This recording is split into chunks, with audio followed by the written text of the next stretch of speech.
Hi, everybody. Welcome to this panel on red flags. Thank you guys all for being available. I'm really excited to hear what you have to say. And to the audience, we haven't practiced. I haven't met these people. I don't know what they're going to say. Super stoked to hear it. On that note, I am Alex Mufson. I'm a licensed clinical social worker. I work for Pineapple, and I'm also an intentionality coach for my company, Sage Intent Collective.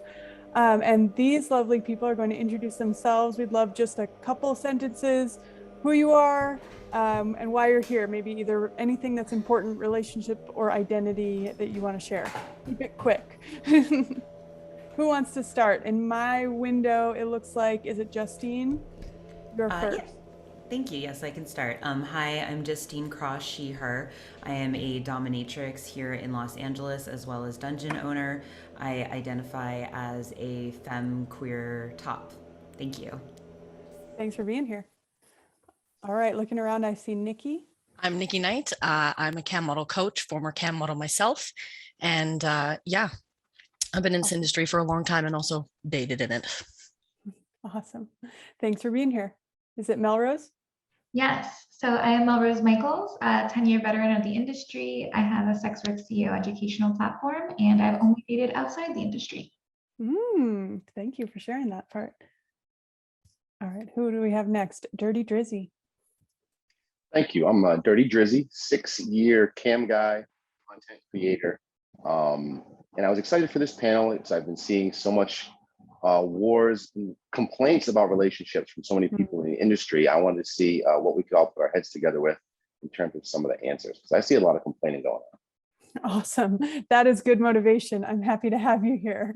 Well, I want to start out with just sort of a blanket question. I also the caveat that I spent the last couple of weeks, I work with a lot of workers in different aspects of the sex industry, and I asked them what they wanted me to ask. And this is a compilation of different versions of their questions. There was a lot of overlap. There were definitely some themes that were really important to them. So hopefully these questions will be really on point. I want to start by just asking anyone if you've got a top 3 red flags that you're like, oh my gosh, this is a runaway, hit the eject right now. Anyone can start. Right off the bat, their level of interest in my job. How interested are you in my job? I fully understand that where we work, people are going to have questions. I get it. You're going to think I bang my way to the wherever. I get it. But how interested they are in it, for me, that's always a huge tell, just right off the bat. Yep. Anybody else share that one or have something a little bit different? I have one. The 3 that always stand out to me when I'm like meeting someone for the first time was always if they came off like jealous or possessive at all. That's a big one for me. I think that ties into insecurity a lot. And also if I'm interacting or having dinner, like whatever the setting is, if they generally lack like empathy, like if they're not being kind to the server or if they're making fun of someone for no reason, that means that you lack the empathy to understand what my job consists of, why it's important, and why, how you're going to relate to me as a person is going to be an issue. So those 3, they always stand out. I love the empathy one. That's so useful. Anybody else? Yeah, I had a chance to think about some red flags. And the first thing that struck me before I came up with my own flags was how they've changed for myself over the years as I've gotten to know myself and what I look for in a relationship. So I think like before you can even get into the red flags, knowing yourself and what you're looking for is super important. And I would definitely echo for me, like, so we should all have our own personal red flags, but like for me, judgmental people, I throw out feelers. If they're judgmental about just about anything, you can kind of know where that's going to head in terms of our profession. So that's one of the big ones for me, but I think they should be personal. You should know yourself first. I love the intentionality around that. Like, what do you want? What are you looking for? And then I get to determine what will fill that. That's awesome. Justine. I think it's also how they introduce you to other people or how they tell people about your work. Because some people are closeted, and then it's like if they don't know enough to ask if you're closeted, or I think that, I mean, I think we all show our faces, so we're not like, closet is like a relative term, but it's how how our business is discussed, because I think we're all business owners, and we are or you know, whether we own a business or we are, you know, doing something, working independently, but that is our own business. So to me, I'm always wanting to be introduced as a business owner first, and sex worker second, because it frames it in a different way. Not because I have sex worker shame, but to frame it the best for other people. So I think for me, a red flag is when I'm told, like, when other people that I don't know yet are being told that, like, oh, the dominatrix, and like, we get it, it's sexy, it's cool, but it's like, I want to be known as the person first, and not so much like this thing that categorizes me, which it does, and I fully identify with, and I'm proud of. But I don't want to be like, we don't want to be like social media fodder, like, you know, cocktail party fodder. I think that's for me the one red flag that came up, in addition to what everyone else said. I mean, that aligns with Nikki's first comment of like, how interested are you? Why are you interested? What are you actually interested in? That's invaluable data right off the bat. So on that note, I think you've all touched upon this, but something that came up when I was talking to workers about what they wanted me to ask, they're like, do you date outside of the industry exclusively? Do you date out only within the industry? Like, what is your take on this? Anybody? Well, I know Melrose said that she only dates outside of the industry, which I actually I'm with that, because dating inside of the industry, the last thing someone wants to be is, again, social media fodder. Like, again, even especially for myself, as soon as I went over that line of going into an office or any kind of corporate setting, for me, that power dynamic is there. Like, that's just not something that you can get around. So dating outside of the industry is great, but at the same time, maybe you feel this way too, Melrose. I find people outside of the industry disgusting. Like, I find them gross. I think they're weird, over the line perverts. I think they have real sexual issues they need to work with. How can a breast not be two things? Why? And I don't get it. So it can be hard, but yeah, Melrose, what's your experience? Yeah. So I've only dated outside the industry. My background was mainly in webcam for a long time. So it was the first probably 8 years of my career. I wasn't really heavily involved in the sex work community. So I didn't know a lot of like male performers. I wasn't interacting with people at conventions. I wasn't attending. So for me, most of my career was just me. Like, I didn't even have people to relate to in that way. So that was kind of happenstance. And I'm married now, and my husband's actually never seen my content. When I go into relationships, I usually tell them around the third date what I do, so that we're no longer wasting each other's time. If you want out, bail now. I'll leave too. We're good. But with my husband, or when I'm past that third date point, I usually tell people, like, I would really appreciate it if you didn't Google me or look at my content, because you're getting the persona and you're not getting the person. And I would like you to be interested in the person. So that's my experience. I don't know. I have dated a girl, I guess, in the industry, but it wasn't like serious. I was already married. It was different, but mostly outside the industry works for me. And also the fact that they respect me enough not to Google me or go down the rabbit hole. That's important to me. As a follow-up, I bet you did that on a number of third dates that it didn't end in marriage. And I'm wondering if there were certain responses, certain red flags that were like, get out, even if they didn't want to. Yeah, the only time that there was a real red flag, it was what Nikki had alluded to, the over interest. Like, usually everyone has questions, and I can answer those, and it can be a respectful discourse. But when it's like over the line or overly like sexualized, like, oh, have you ever done this? Or do you like doing this? So you must love that. Like, no, we're not talking about my business anymore. You're asking me about like sexual preferences, and this is only a third date, so that's not really relevant. But the worst or most difficult response, or I guess unexpected, was I was on a third date, and I told the person that I was a sex worker, and I was like, this is your chance, this is your out. And their reply was that they had cancer, so they had an out too. So we discussed the staying or leaving, and we both had to kind of come to terms with that, and we stayed. So wow. Yeah. That is quite an experience. Yeah. That's intense. Yeah. Very Because intense. before that, you're talking about like a red flag and setting a boundary right off the bat. But in this case, you were met with some other vulnerability. So perhaps your vulnerability actually led to that.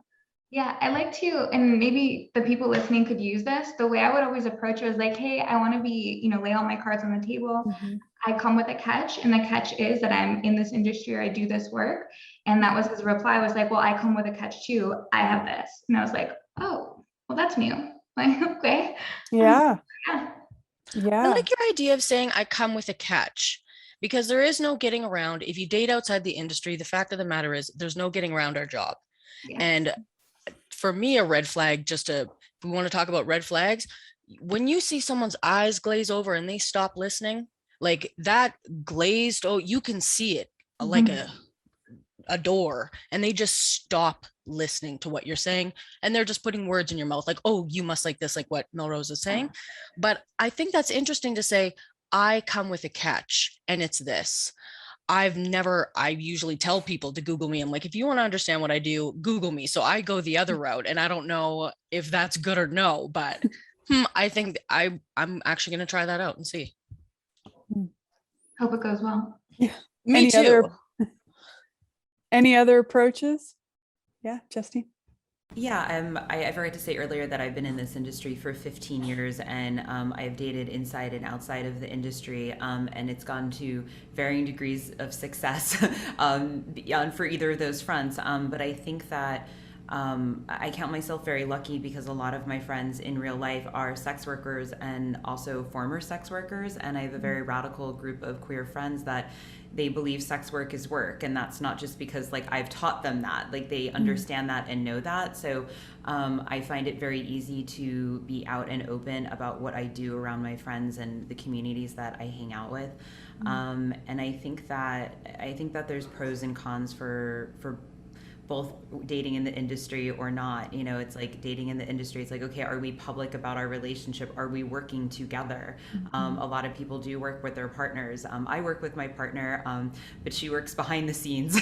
As much as I've tried to get her tits on OnlyFans, because they're way better than mine, but she just is selfish. But anyway, but she's actually a hypnotherapist who works with Pineapple Support too. So doing stuff behind the scenes. And I think what's more important is that that you have someone in a relationship with you that is supportive of you as a sex worker, and that could be someone who is in the industry or not. And I think we have this idea that if they're in the sex industry, hopefully they will understand our job or things that happen to us more or better than someone who isn't. But I'm not asking you to do my math homework. I'm not asking you to figure out my cam girl problem or whatever is happening. I need you to sympathize and empathize with me, and that's the quality that I think that we need to be looking for and hoping, and that our partner has that. Because it's like a bad work day means different things to us in the industry sometimes, but at the end of the day, it's a bad work day. And what is the support and caring that we're getting from our partner when something bad happens? Yeah, I had a really struggle with this question because I was hesitant to yuck anybody's yum. If you can find a romance and love within the industry, why does my opinion necessarily matter? I don't want to ruin any relationships out there. But I do think along the same lines a bit that Melrose was mentioning and Nikki kind of outlined, in terms of I compartmentalize a lot with this job in terms of, things can bleed over business and pleasure. So for me, I think it's a lot less complicated to date outside of the industry. Not that I try to date in the industry, but I will say that I do, you do content trade, you work with other models, and what are the questions? You have to sit down generally with a contract and, how many followers do you have? How many followers do you have? Who's going to share this many times? When are you going to post it? There becomes so many strings attached to the whole situation that way.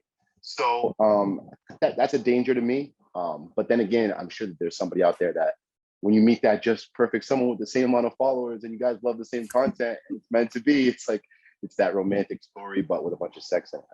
Right? I have to ask because I do have some clients that don't ever disclose that they're in any sort of sex work. And I'm wondering if you have ever done that, or if you have strong feelings either way about that. Years long relationships, and they keep it totally separate. I know a girlfriend of mine, she was a full service sex worker, and she had a boyfriend that she lived with that she never told. And I had no idea how she kept it a secret. I'm a blabbermouth.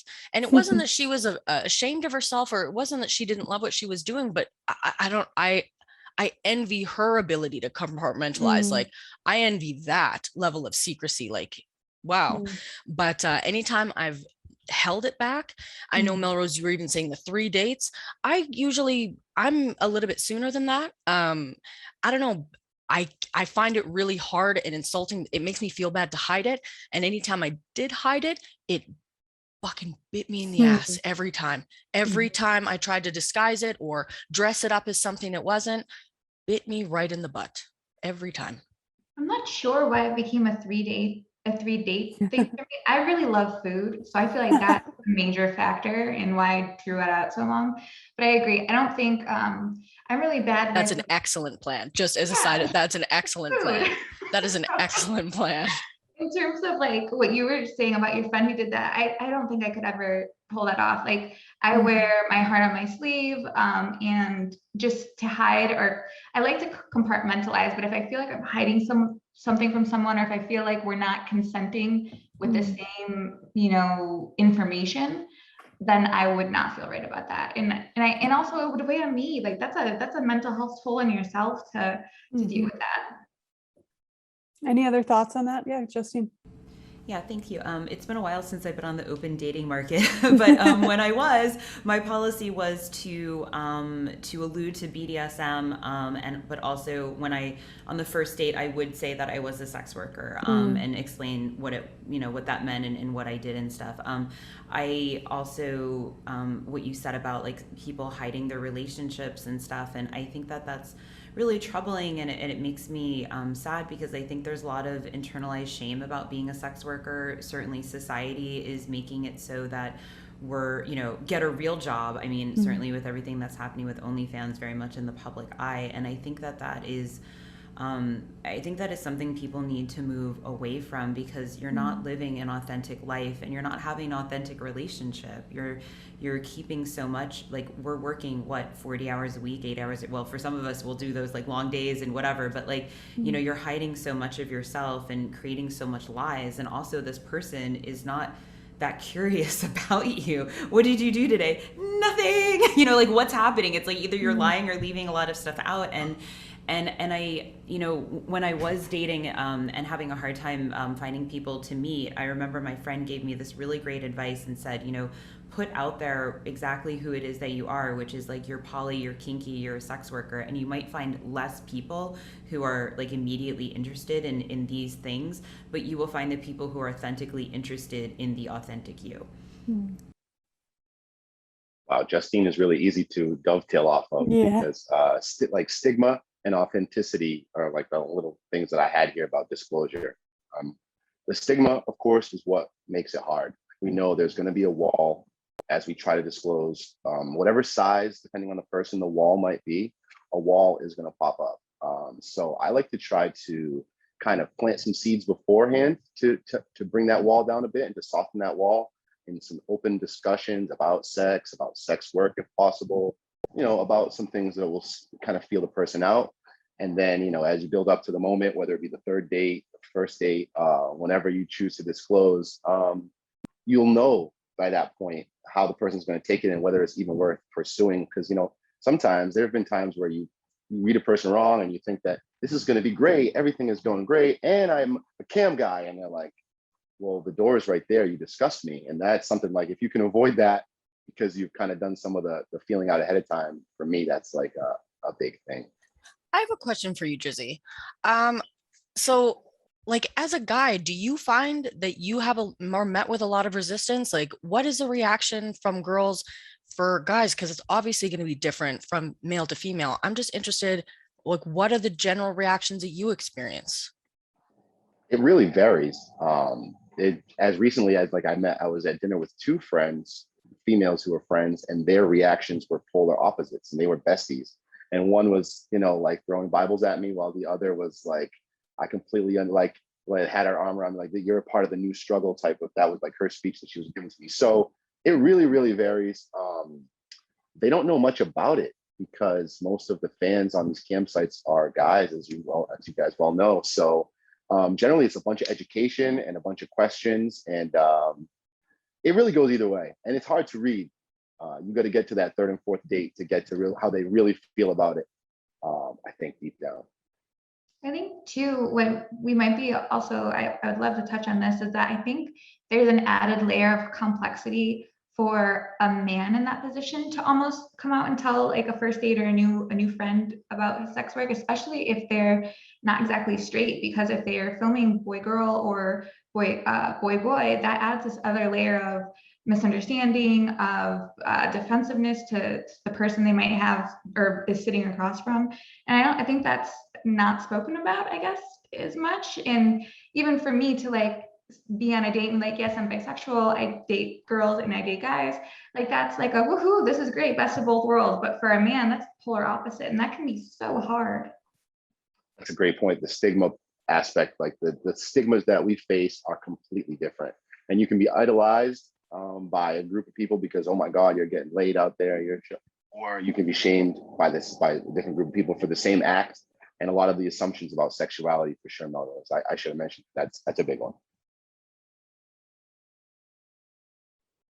Yeah, I mean, I'm hearing a lot of themes of, you want to make sure that someone wants your authentic self, and that you're not in whatever way this persona or you're fetishized or whatever's happening, you're looking for these relationships that are deeper. That came up a lot when I was speaking with different sex workers from, as you said, in person all the way to cam, whatever it was. That was, how do we know that someone is into me and not my persona? And it sounds like, Melrose, you've taken a pretty radical approach to that, and you've just eliminated that aspect. Is that, I want to hear from you more on that, and then everyone else, like, how did you weed through that moment?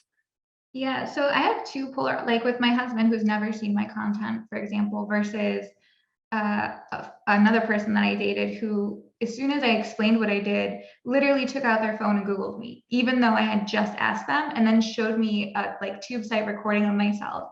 And that for me was like, okay, now I've been just outwardly disrespected and left. So I've seen it go both ways personally. But I think that overall, it's a respect factor. Like, these are my wishes. This is my boundary. Here's where you respect it, or here's where I go. Like, it's very cut and dry, but I'm like that with most of my relationships anyway. And that translates, that's exactly what I was thinking as you were speaking. That translates to other parts of your relationship that you're setting boundaries. You might have sort of the perfect litmus test to say, are they going to respect my boundaries? But I bet it comes up other places. It does. I think as long as, and this is, I guess, a self-awareness thing too, like I know very clearly what my boundaries are. And I think that just the concept of respecting another person's boundaries, no matter what the topic of conversation is, that will bleed through any area of a relationship. So do you respect, that I'm a breadwinner in my marriage? Okay, you need to respect that because that's just the fact of the matter. Okay, do you respect that I'm going to be working 12 hours a day? Can you deal with that? Because working at this extent is what I find fulfilling. So just, if you're not honest about your boundaries, or if you try to change them, 5 years down the road, like, these things are conversations that have to be had, and you're going to save yourself the trouble of investing your time into someone or them investing into you, and then thinking that they're dating this whole other person when they're not. So just in communicating and setting clear boundaries is so important. I cannot agree with you more. As a divorcee, 100%.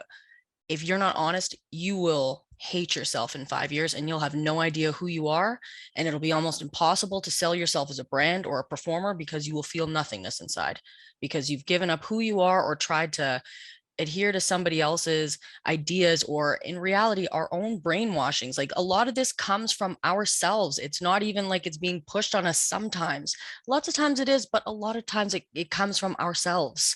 So just making sure that you're not lying because you're not doing anything wrong. And I mean, stuff like this is super important, so that we at least can reach out and know that you're not alone in feeling weird.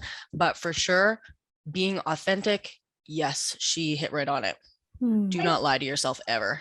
To add to that, Nikki, too, I don't know if this is a woman thing or just a personality trait, but I have in the past, more often than not, been the person that like, I'm so in love with this person and I revolve my whole world about that around them. And then when it falls apart, I'm left with nothing. Like so much to the point where I'm asking myself what my favorite color is because I don't remember because You took the words right out of my mouth. That's literally what I had to ask myself afterwards, because it is a female thing. Not that guys don't do it too. I don't want to say that this is like polarizing males or females or whatever, but it is a female thing to be nurturing, and we do that naturally. It's part of our nature. So you're right. More often than not, where men still go through a lot of that, I absolutely ask myself that exact same question. What is my favorite color? What kind of music am I into? I couldn't even go buy a style of clothes because I wasn't really sure what I was into. But that question, like, exactly. And I think that relates back to, I think it was Dirty Drizzy, you said earlier, you have to know yourself first. Mm-hmm. And I think all of this is leading back to that. I'm curious to hear if that's been your experience in relationships, Dirty Drizzy, because you mentioned that. And then Justine, I know you're in a long-term relationship, so I'd love to hear what your experience is in setting these boundaries. And knowing yourself and separating from the persona is kind of the tricky part.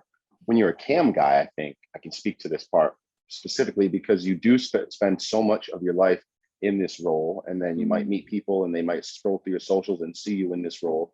And we talked about gender differences, a little bit was touched on, and the male thing that most people want to see online is this domineering, dominant type of role. So it's tricky when you get into the real world sometimes, including relationships. You pick the dinner spot. I'm gonna just sit in the back seat and let you drive tonight. And they're like, what? No, you're the same guy that was pulling hair and XYZ, and that's what they expect. And then forget with them for a minute. It starts with you, like we mentioned. Sometimes you start to think like, I'm freaking Dirty Drizzy, man. I'm gonna decide whatever I call the shots around here. And no, that's not how you were raised. Like, hit the brakes, dude. So even you have to separate yourself from your persona. It's not just the outward. Yes, absolutely. Wake yourself up real quick. It's invaluable. Justine, what about you? Yes, well, I'm a dominatrix and I am a professional as well as lifestyle dom. So my persona is really kind of what I'm like. So I actually met my partner in my dungeon, and at a party, and but we had like other social circles that overlapped, and we sort of joked that like the kinkiest thing we did was when she saw me in the daylight wearing flats and not full face, and we joke about that. And so so she definitely was attracted to like the vicious dom persona, but now it's like the vicious dom who lives with you persona. But I think it's like and then sometimes like I'll aggressively cuddle her and I'm like, I'm gonna make cookies, and I'm like, did you think it was gonna be like this, like that I was just gonna be like a cuddle monster and like want to watch Golden Girls and cookies, and like, okay, like we're like the full range. So I think that and I know that that's not for everyone in their sex worker personas. My sex worker persona happens to be 90% exactly who I am, not as Justine as well too. So I think it really just depends. But again, yeah, just knowing yourself, and I just can't stress enough, like just really trying the best that you can to live an authentic life, and that will just help you have like an authentic relationship as well. And just understanding what your boundaries are and what you want. And it's interesting hearing about what other people, what they choose, and thinking about colors and stuff. And I'm just ordering people about in my professional life, in my personal life, and like that's working for me for the most part.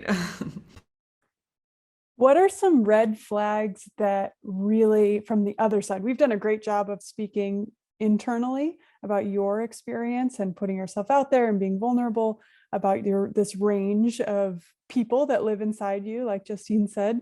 But I'm curious what red flags you've noticed that someone else might say something, do something, and you're like, ding, ding, ding, I am in danger, or this is a no-go, or watch out, this could be going somewhere that I don't love. For me, I would say red flags, and this isn't so much dating. This is like, I've actually never shared this experience ever, but anytime that you are anywhere, if your food or drink does not taste appropriate, you leave right now. You are in danger. If you have anyone holding your hand in a bar, trying to talk to you, look in your eyes, you are in danger. You leave right now. Like, you are in trouble. I was date rape drugged and I left at the Feminist Porn Awards. It was clearly someone who worked at the venue who thought that this was fun. I called the venue and told them. Hopefully it was a single act of an asshole and it wasn't all the time. But like, just if you are anywhere meeting people, it doesn't matter. If your food tastes weird in a nice restaurant, you leave. If your drink tastes weird, you just leave. You just go. Anyone's holding your hand, like, Google NLP. People will try and do manipulative body things to you. You go. You just leave and listen to the thing inside of you. You leave. A red flag is shown to you, and you need to understand that you have to trust yourself. That's how people get away from very serious situations. So just be confident in the red flag and know that your red flag, they started it. You are not being mean by leaving or by saying, I gotta go. You are not going to get in trouble. It is valid what you're feeling, and they're not, like, you are not being mean. They started it by making you feel that way. So fuck them. Bye. So physical space, you're all about, like, I'm going to preserve my physical body, get out, hit the pause button, remove my body. Such a good one. What I was considering, so what I was going to say is that the big one for me, and I guess it's not so much safety related, but like invading my privacy, and I'm not talking about like my husband can't go through my phone. Yeah, go for it, have fun. But I'm talking about like my work privacy. Like if I'm on a live stream and you're going to come into my chat room, you've invaded my space, and that is not okay with me. We have a boundary there. Or like I have a work phone, which is separate, which is like where the Sex Panther texts will go and things like that. If you're going through my work phone, that's an invasion of privacy and my fan base's privacy, and that's not appropriate. So that invading and that overstepping, I don't like that. That's a red flag. Big red flag. So if someone's like checking your phone when you walk in the other room or somehow peeking on your computer, like even if it's early in the dating process, no way. Yeah. Yep. Actually, Allison's talking about something in chat that I think is super relevant. Red flags on apps. Like, what do you do on Tinder? What do you do because it connects to your Instagram? What do you do there? Like, I have a separate Instagram. I have all that kind of stuff. But yeah.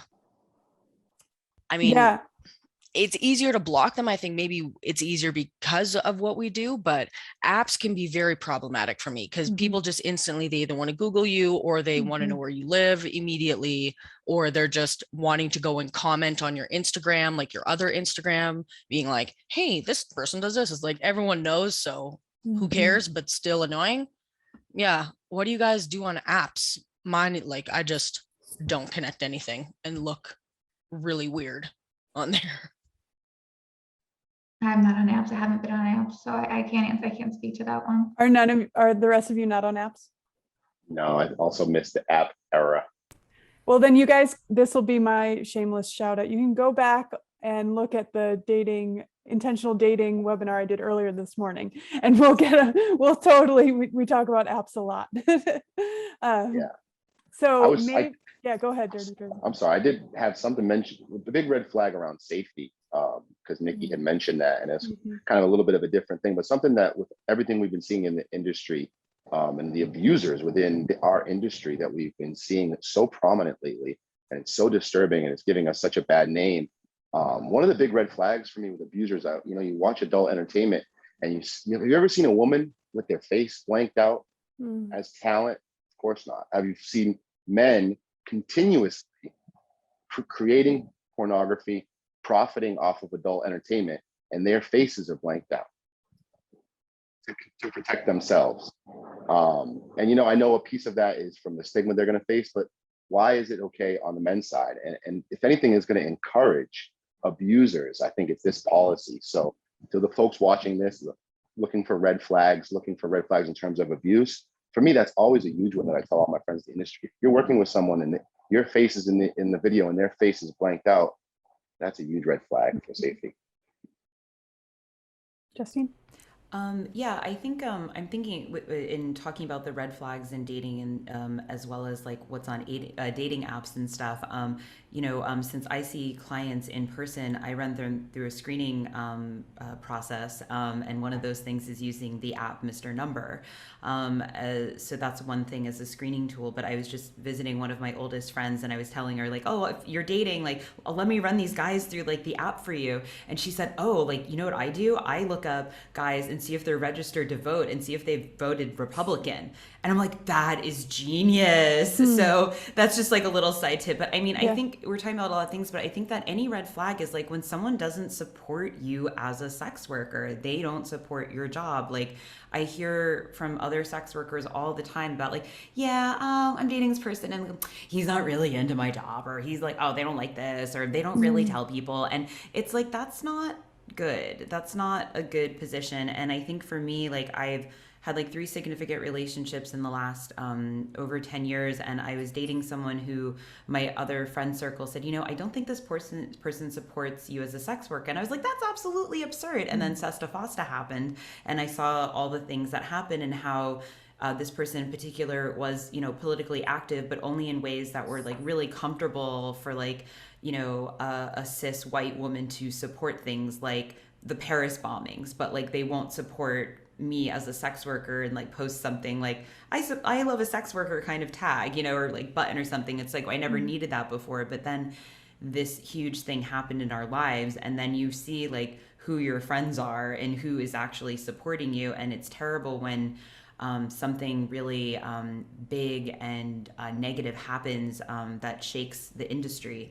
But then you unfortunately see who really supports it, like, seeing things about OnlyFans now that's reported on so many mainstream medias. And then you accidentally see your friend's comment that says something like, get a real job. Not that this happened to me, but unfortunately, that's when you see these things, and to take note of that. And, yeah.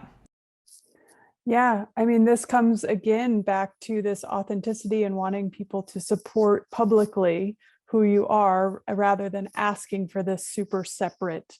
I have my life at home and then I have this other life. Like, nope, this is me and I have boundaries. I have actually had it was so just there is hope out there, people. I've had 2 relationships. They were, I mean, still kind of short because one of them, the guy had like a million kids and was going through divorce, and he was just a painter and he was just lovely. And then there was someone else who did something completely different, like they couldn't be more different demographically. And for both of them, it was the one thing that I noticed is that my job was a non-issue. Like I was seen as a person first. And it wasn't that it was in the background. It's like I could talk about my job if I wanted to, but both of them said to me, well, it's just your job. That's not you. That's just your job. And even if that was in some weird way an unacceptance, I would prefer that because I was never expected to talk about my job. I could if I wanted to. It was cool. But if I mean, I've even gone as far as people I dated before this. I've had them in the background of my cam room to see what it's like when I'm on cam so they could see it's nothing. And that made it much worse. But these guys, I never had to do that. I could talk about it if I wanted to. And it was just, my job was a non-issue. It was just something I did that I enjoyed. And it was fun if I thought it was fun. Yeah. And I really appreciate those 2 men. And I would beat up a stranger for both of them for that. Cause they really showed me that respect, and it was just nice. I would add to that too, like, even though like my husband is super supportive and he's very much like, he's like, well, it's your job. Like if we're on something and the topic comes up, he'll speak openly on it, and he's very supportive. But also I do find that as a cis white man, that I'm also educating him. Like I also find myself educating him. Like we were having a conversation, he had mentioned like, it's really weird to be dating a porn star that hasn't slept with a lot of men. And I was like, even if I had, what would that change? So there's also like this learning curve that the average person who's not experienced with the industry or hasn't dated someone in it, I think that education on our part is to be expected. Whether you want to do that or play that role, that's kind of up to you, but it does kind of happen.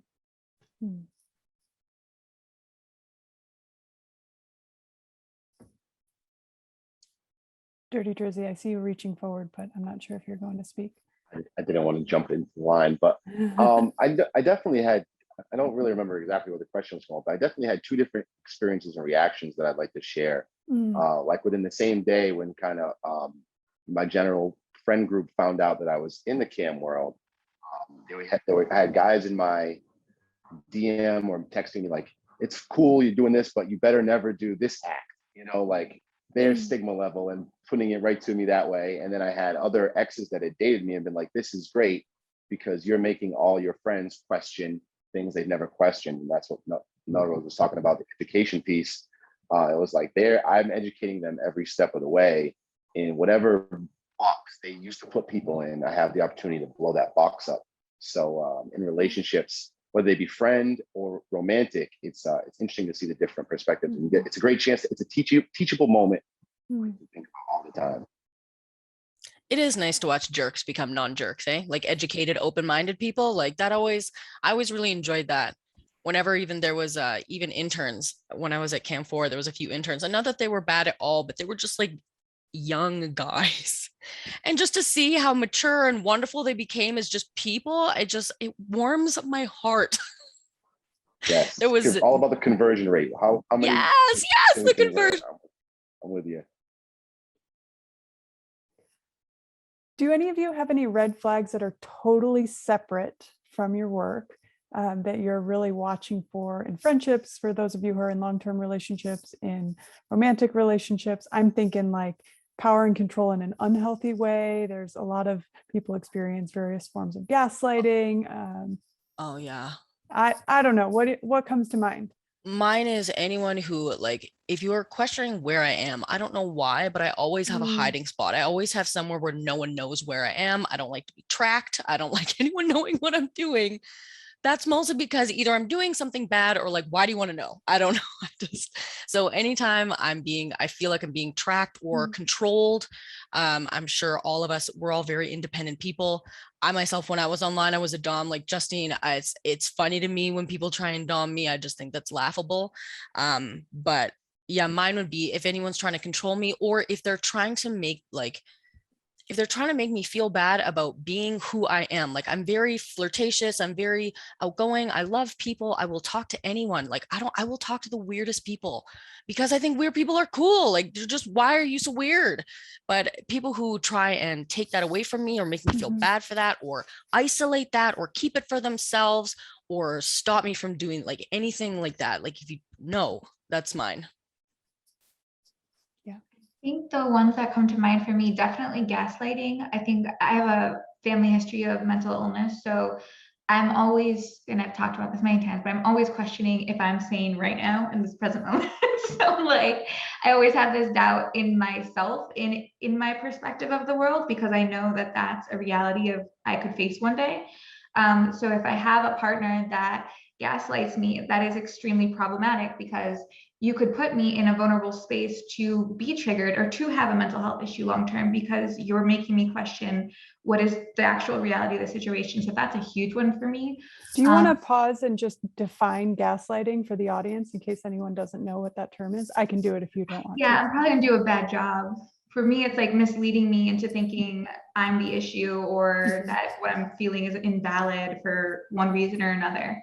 Yeah, so basically like the sky is blue and the person looking at you says, I don't know what you're talking about. You must be crazy. The sky is pink. And you're looking at it and you're like, but I see blue. And they're like, wow, you're really crazy. Like, you should really go to a doctor. And the sky is actually objectively blue. Yeah. So even like me, I think that's probably why I married this man, but he's very good at validating me, even if I'm wrong on my reaction to something, or if I'm incorrect of my interpretation of something. He's very validating of how I feel in the present moment and my perspective of it. So like, as an example, like if I was really upset about something, or if I got mad over a situation, his approach is always, I understand how you got there. Like your reasoning from A to B, I get that. I just feel differently about your reaction to it, and I think we should talk on it. So he's very good about validating where I'm at in the present moment and feelings, and I think that's why he wifed me. That's lovely. Anyone else? Well, first of all, if someone doesn't like cats, to me, that's like the biggest red flag. That's like, whoa. I mean, if you're allergic, that's one thing, but okay. I think that also, this is like advice I got from someone in leading like a DS dynamic workshop, but they said, look at when you're picking a dom, look at how that person treats the things they love. And when I hear about like abusive dynamics and stuff, about how people in abusive relationships, like they will often destroy the other person's belongings but not their own. So I think that that's like a very good, or treating people differently, if they're treating someone better than you, and that kind of thing. I mean, this is like getting kind of dark when we're getting into like really abusive dynamic situations. But I think that yeah, just, I mean, really like how that person is treating you. And if they're not treating you like, I mean, again, I'm a dom. I'm like, if you're not treating me like the goddamn princess that I am, like, no, that's not good enough for me. Like, I have very high standards, and I have very high standards, and I'm very demanding, but I'm not very needy, you know. And I think that one thing that I really love about sex work is that, not that I felt like I had an issue about this going into sex work, but it really taught me so much about how I wanted to be treated, which was I wanted to be treated like a goddamn princess. And like, and it's easy to have boundaries, and then understanding that my time is valuable. And granted, there's an actual number figure that I can give to my hourly time, and that tends to be higher than most other people in an hourly rate business or minimum wage or living wage or something like that. It's hundreds of dollars, and I understand that's a difference. But also, to my friends who are dating, I always tell them your time is valuable too. Whether that's like a date that that's not going well, or a relationship that's not going well, time is finite. And I think especially even in the last year, we've realized how true that is with so much loss that we experienced. And life is too short to be stuck on terrible 4-hour dates or terrible 4-year relationships. And of course, we can escape those to varying degrees of success depending on our agency and what's going on. Like the lift situation is not so good, but like try to escape in the ways that you can. Yeah. Dirty Drizzy, do you want to speak on red flags before I offer one more Yeah, closing question? a sex worker specific red flag that I had noted that I really wanted to mention: discounting your opinion. Something that I experienced, friends from romantic interests. You know, it's about putting you in a box in a lot of ways, and now you've become this sexual object who has these specific set of skills, and your brain doesn't work for these other things people assume. And that's something that I really, especially around the civil rights movement recently, you have the health and safety issue that we're all dealing with and talking about every day, and people tend to discount your opinion. To me, that's a huge red flag. It speaks more to their self-confidence and what they think about themselves when they discount you, but let's not allow it, my fellow sex workers. No. It's fantastic. Well, we have I know that Pineapple likes to give about 5 minutes in between presentations. So we've got 5 minutes left. I'd like to speak about how you get out of a relationship safely, or you end contact. And this can be friendship or romantic relationship when you've spotted these red flags.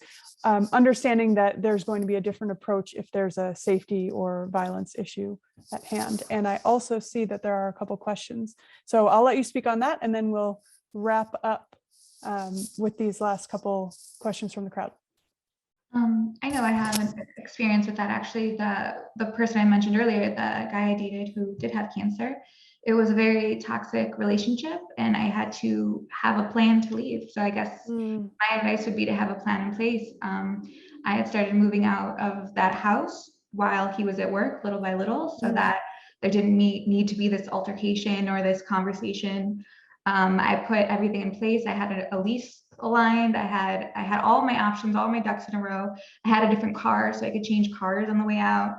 I think just putting a plan in place and having support. Like I had friends coming by. I had friends calling me. I was recording conversations. I was, during an altercation before I did get to move out, I had someone on the phone hidden away in a desk so that if something happened to me, someone would know, essentially. So making sure you have a plan in place is really important. Yeah, safety planning. Yeah. Anyone else? I'm just going to agree with her. Just make sure that your friends know if you're doing this in public, make sure that someone's either around or knows you or whatever. Just someone must be able to check in with you. Yeah.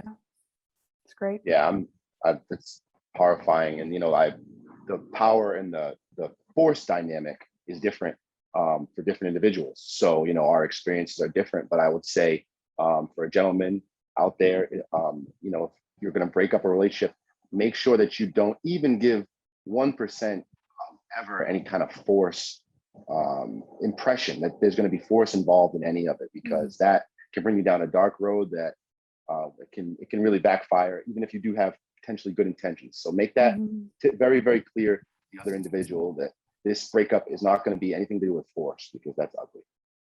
Great. Justine, do you want to answer that at all?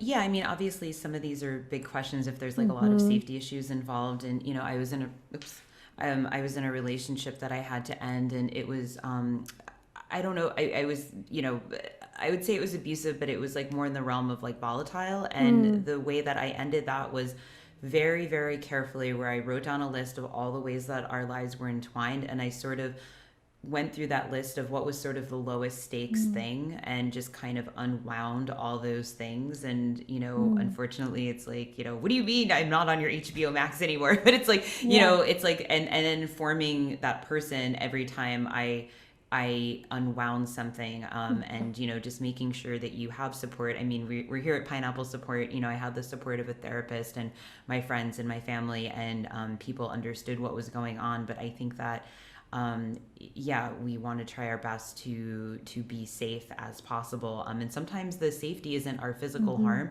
It's also like our online personas, or our in real life social media and stuff. And it's okay to mute people. It's okay to block them. And I think whatever you need to do to feel like you are safe, that self-care is really important. And I know I find it funny to me when sometimes, or not funny, but it's when people are like, I hate seeing my ex on this. It's like, well, just block them, boo. It's okay. And like, I've had to block people because I just didn't want to see them, because you all the the people, and I'm like, it's not like anything. It's like this, but I just don't want to see them. And I think that any step that you can take that is a reasonable step of self-care and self-preservation is a step you should take to keep yourself safe. So please feel good about those choices and whatever it is you have to do. Dismantle a country, run away, live in England, all those things, That's wonderful. Thank you and I really appreciate the focus on respect and safety that you all brought to that end of the conversation. We have a couple questions that I'm going to read together. And if you have just an instant response before we wrap up, suggestions on where to meet people that don't include dating apps, and any tips about dating in the industry, though I've heard a resounding you all date outside of the industry, so that may not apply. And I'll just let anyone pop in. Get hobbies and date within those hobbies. If you like running, date in your running club. If you like dogs, date at a dog park. Just something outside that is a common interest that people will see you as a human. Do that. Great. If you're going to date in the industry, have the same amount of followers and clout, but I wouldn't. It sounds complicated. You wouldn't, but that's what you would do if you were going to. That's great. Anybody else? All right. Well, thank you all for participating. For those of you who watched, this has been really awesome, and I appreciate all of your vulnerability and willingness to share so much. Well, thank you.